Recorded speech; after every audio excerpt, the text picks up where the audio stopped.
Chapter 1. The Dare.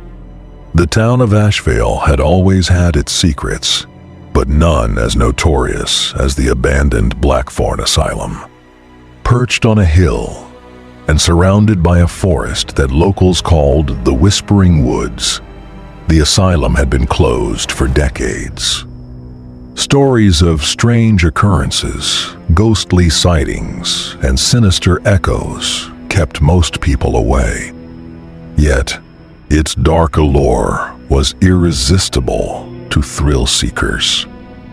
For decades, teenagers dared one another to venture into Blackthorn.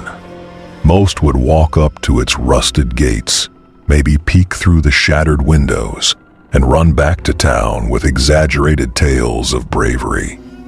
But no one had ever stayed the night. That was until a group of 5 friends, Alex, Riley, Sarah, and Nate, decided to film their experience for a paranormal documentary. They were armed with cameras, flashlights, and the arrogance of youth. "This will put us on the map," Alex had said, his eyes gleaming with excitement. The others reluctantly agreed, though unease was etched into their faces. Chapter 2. Arrival at Blackthorn. The group arrived at dusk, the asylum silhouette looming against the fiery sky. Vines snaked up the crumbling walls, and shattered windows gave the impression of dark, hollow eyes staring back at them. A rusty sign reading Blackthorn Asylum creaked in the wind. "Spooky," Riley joked, but his voice lacked conviction. Emma, the de facto leader, pushed open the gate. The metal groaned loudly, breaking the silence and sending a flock of crows scattering into the twilight. "Last chance to back out," she said, glancing at her friends. "We're here now," Nate replied, though he avoided her gaze.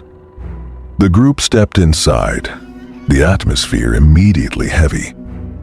The air seemed colder within the asylum grounds, and an unnatural stillness hung over everything. Chapter 3. The first encounter inside. The asylum was a maze of decaying hallways and peeling paint. Graffiti from past intruders covered the walls, but the deeper they ventured, the older and more untouched the building seemed. The group set up their cameras in what had once been the reception area.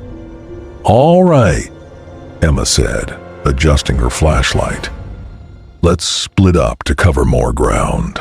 Stay in pairs, and don't go too far."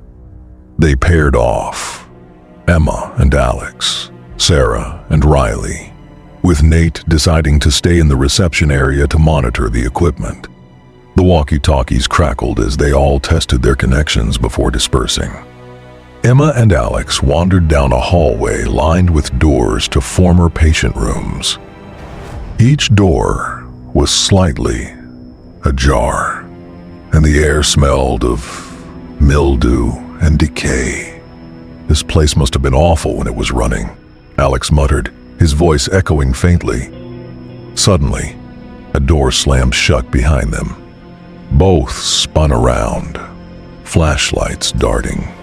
"It's probably just the wind," Emma said, though her voice wavered. "Yeah, wind," Alex repeated, though his knuckles whitened as he gripped the flashlight.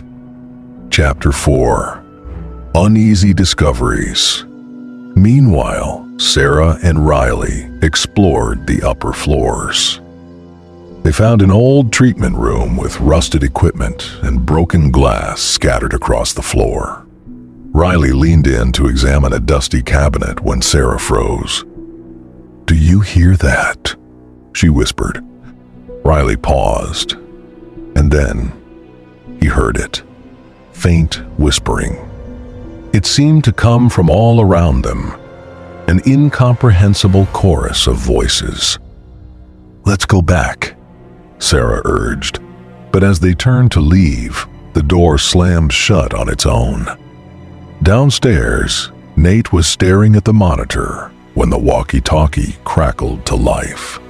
Static filled the speaker, and then he heard it, a faint, raspy voice. "Help me." Chapter 5. The first night reuniting in the reception area. The group exchanged their stories. The asylum seemed alive, its decayed walls pulsating with an energy they couldn't explain.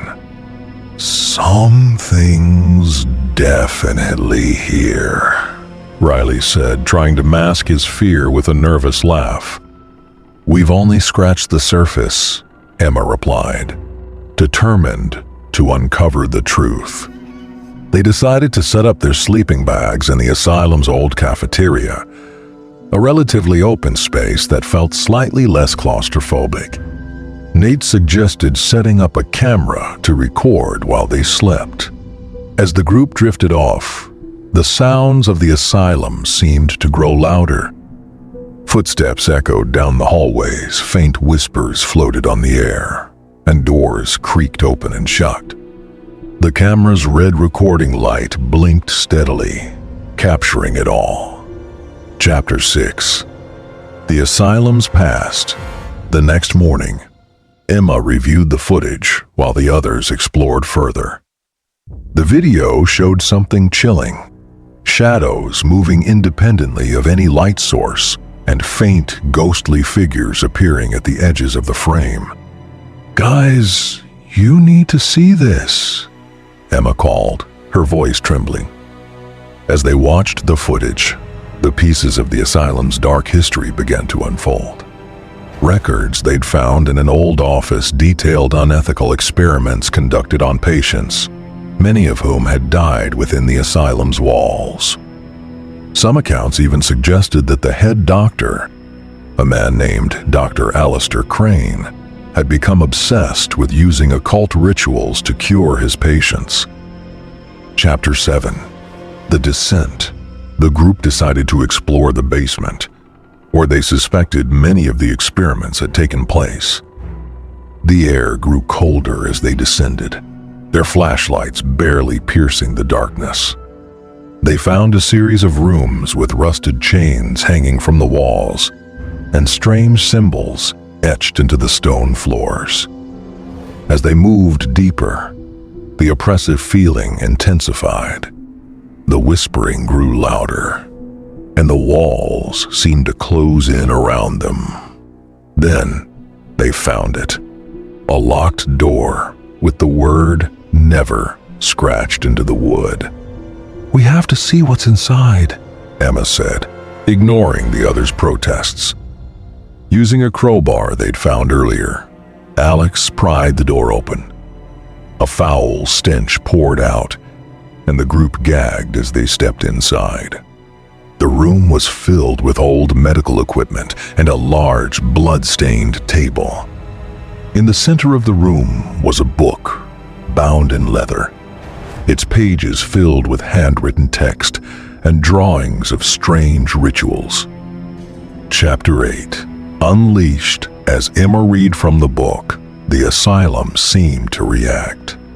The whispering grew to a deafening roar, and the room shook violently.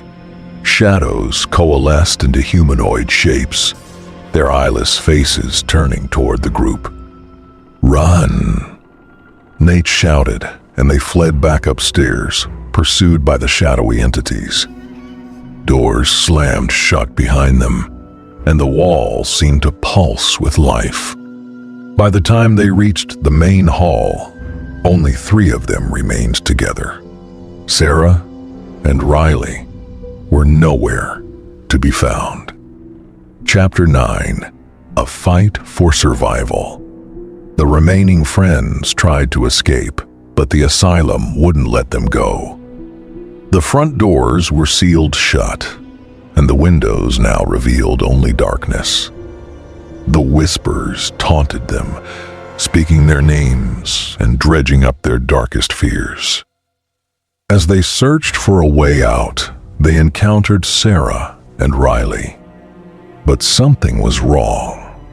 Their eyes were vacant, and they moved with a jerky, unnatural gait. They spoke in unison, their voices distorted. Stay with us. Forever. Chapter 10. The Final Stand. Realizing they had no choice, Emma, Alex, and Nate confronted the entities. Using the ritual book, they attempted to reverse whatever had been unleashed. The asylum fought back, its walls cracking and bleeding as shadowy figures swarmed around them. In a desperate move, Emma finished the ritual, shouting the final incantation. A blinding light filled the room, and the shadows shrieked before dissolving into nothingness. Epilogue. When the light faded, the asylum was silent. The front doors creaked open, revealing the first rays of dawn. Emma, Alex, and Nate stumbled outside, their faces pale and their bodies trembling. The police found no trace of Sarah or Riley, and the footage they'd recorded was too distorted to be useful. The group vowed never to speak of what had happened. Blackthorn Asylum still stands, its secrets buried within its walls.